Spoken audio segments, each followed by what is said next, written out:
Magandang araw mga kaibigan.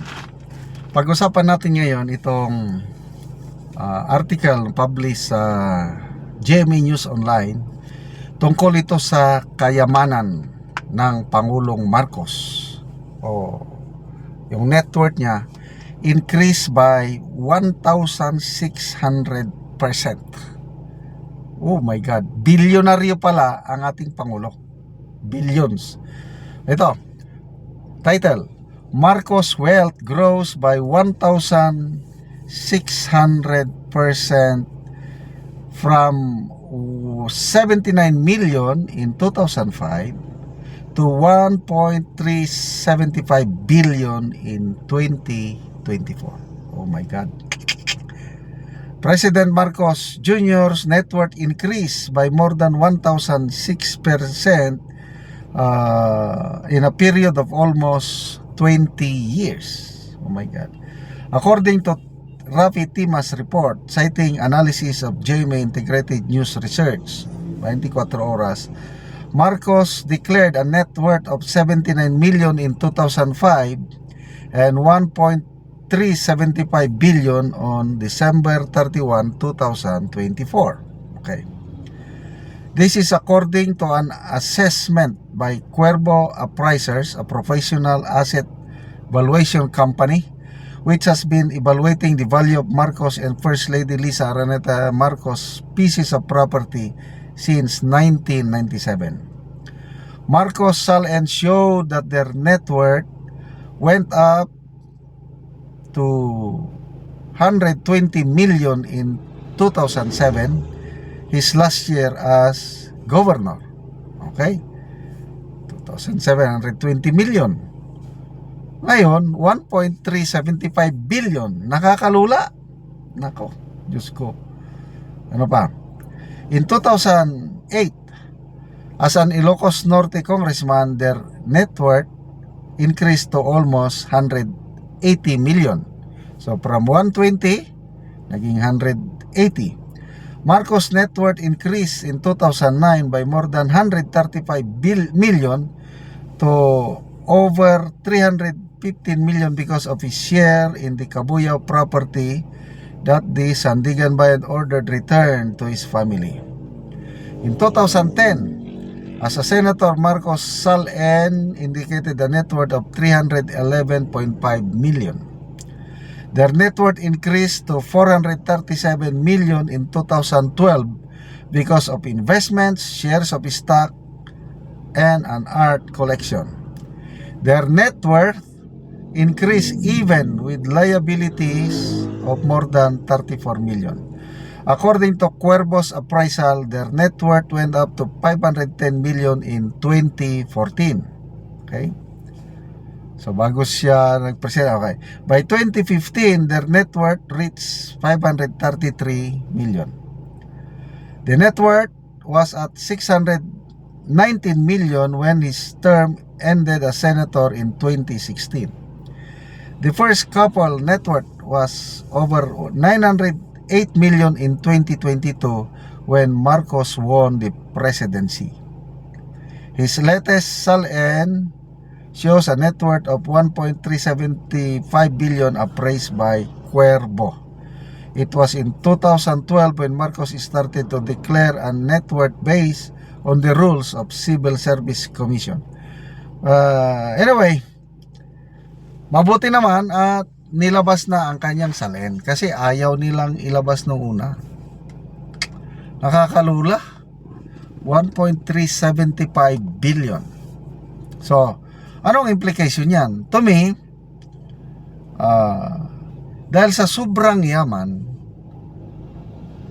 mula pagkabata hanggang ngayon, mayaman, hindi siya nakaranas ng paghihirap. Dahil hindi niya alam ang buhay mahirap, kaya yung mga sinasabi niya na gusto niyang iangat ang buhay ng Pilipino, para sa akin ano lang yun, lip service lang yun. Yung sabi niya na wala nang Pilipinong magugutom, lip service lang yun. Kasi ang mga sinasabi niya kabaliktaran sa kanyang ginagawa. Kaya halos lahat ng sasabihin niya ngayon, wala na. Halos ayoko nang maniwala. Lalo na ito, yung latest na pangyayari, sabi ni Ramon Tulfo, 50 million. Bakit na-relieve si J. Ruiz as PCO Secretary? Dahil nawawala ang 50 million pesos na pambayad sana sa mga trolls, sa mga vloggers, social media influencers para lang pataasin ang imahe ni Pangulong Marcos Jr. Ganyan na sila kadesperado na bumubulusok ng kanyang administrasyon. Mas gustuin pa nila, allegedly na gagastos ng 50 million magbayad ng mga trolls, magbayad ng mga social media influencers. Ang daming naghihirap na Pilipino. Saan galing yung 50 million? Alangan naman sa kanilang sariling pera. Ako, naniniwala ko sa pahayag ni Congressman Marcoleta nung budget hearing sa Kamara na according to his sources sa PCO, talagang malaki ang budget ng PCO ng Malacanang para pambayad sa mga trolls, mga vloggers, influencers para lang tulungan iangat ang rating, approval whatsoever ng Pangulo. So, nakakadismaya na meron tayong Pangulo super yaman na ang kanyang tinitignan lang yung kanyang presidency, tinitignan lang yung kanyang approval trust rating, ang kanyang imahe na maganda sa paningin ng publiko. Magbigay ng ayuda, sample yung mga biktima ng bagyo sa Cebu, itong latest Bagyo Tino, 5,000 lang ang ibigay sa mga nasiraan ng bahay, 10,000 sa mga completely destroyed. Anong magagawa ng 5 or 10,000 ngayon? Wala siyang alam sa realidad. Kasi nga, sa sobrang yaman niya, wala. How can he relate? Ako, galing ako sa mahirap. Nasubukan kong hindi kumain ng umagahan, tanghalian o hapunan.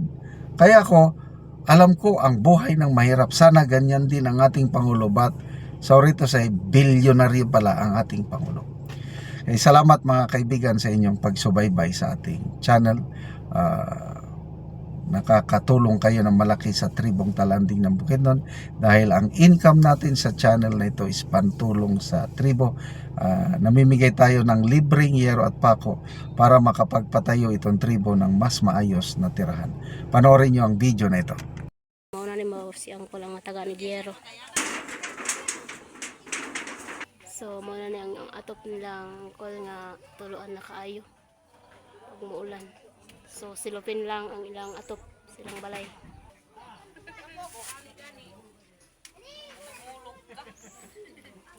So dito silang sulod, so gitong sapahan na lang Delikado ka tayong bay. kay sulod na kaayo.